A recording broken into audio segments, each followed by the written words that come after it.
The best thing that could ever happen to me in this job is the day that I get to write an email to all the judges that says, you no longer have to call me and ask if we can take a case. You just know that every case that comes through Denton County, I'm going to assign a CASA Advocate to. That would be the best. That would be incredible. Over the past few years, we've seen a huge growth in Denton County. What that means for CASA, just as an example. 6 months ago, there were 400 children in care in Denton County. And when I did the last report, there were more than 600. So we're not just growing, we're exploding, and that's really hard on our organization. Fortunately, with that growth also means that we do have new advocates and volunteers that want to come work for CASA. What I would want to tell someone who's considering being an advocate, being a supporter of CASA, is that I don't think there's anything we can do more than take care of the kids in our communities. And the sad reality is we have a lot of kids in our communities that need help. What CASA does is provide kids in this community with volunteers to be with them during the worst part of their life. It's a tough time. They may have been woke in the night, told that they're leaving their home, leaving their parents, leaving their school, everything they've known. They may be given a garbage bag to pack in and given 10 minutes to get ready. And from there, they're going to meet a caseworker. They may meet a forensic nurse. They may have to talk to police officers. They are going to meet a new foster home. By the time they meet us, they've already met 5 or 6 other people that are new, brand new in their life.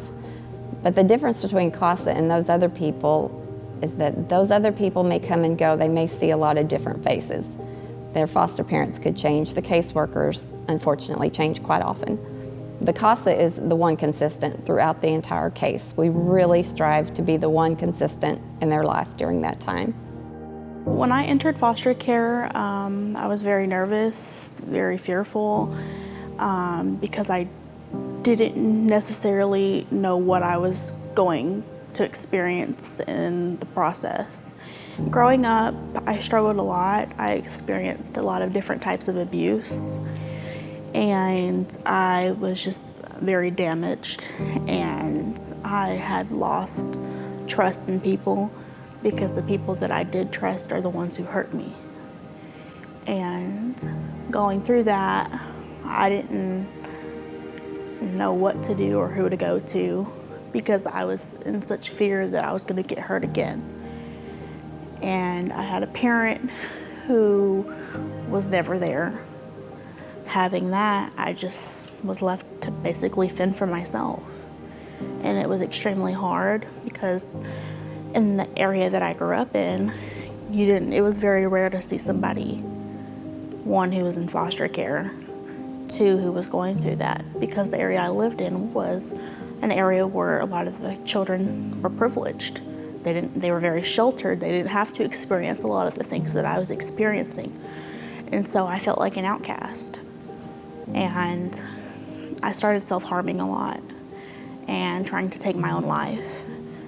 And I didn't feel like I was being taken seriously.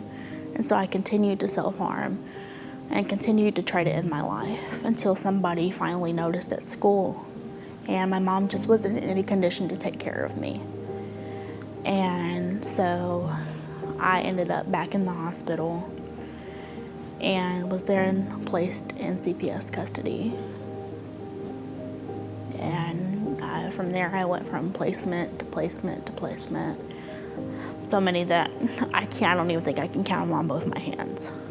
Just because somebody grows up in the legal system and having to go from home to home, it's not necessarily their fault, and they can't control where they're being placed or who they're with. And a lot of times they didn't ask to be put in these circumstances, and to have someone who goes above and beyond to make sure that they have what they need and to find a placement and fight for you and fight for what they believe should be best for the child. It's amazing. The first thing I remember about meeting Miss Mary was this big smile that she had on her face. Like I was just the happiest person. She was there to meet. And I don't know, just something about her made me really want to open up, because I could tell that she genuinely cared and genuinely appreciated and cared about the job that she was doing to help others.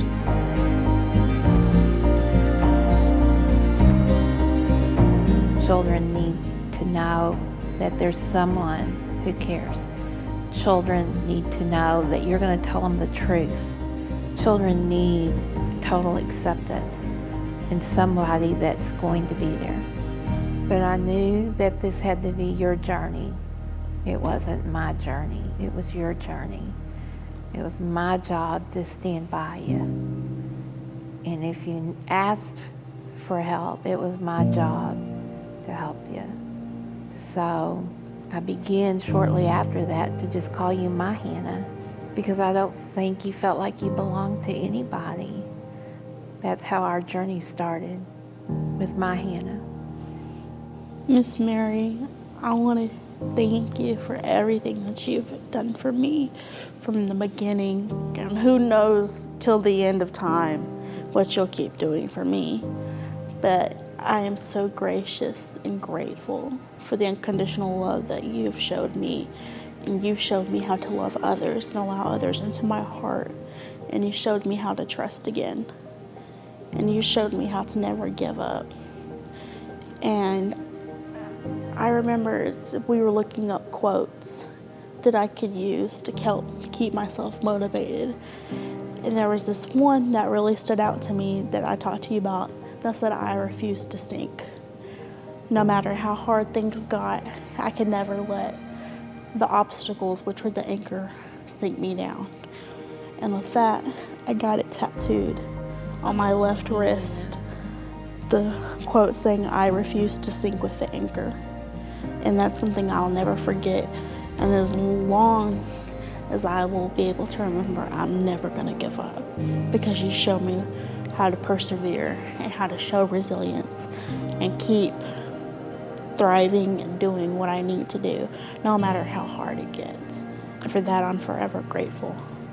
You're welcome, Hannah.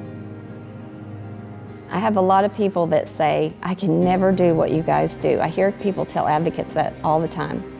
And more often than not, those are the people that end up writing the checks. They can't do that part of it, but they want to help. And that's fine, however you can help. I would love it if every affidavit that came across my desk, I was able to say, absolutely, without even reading it, I can take that case. We have a volunteer that wants that case. But to do that, we need so much help from the community.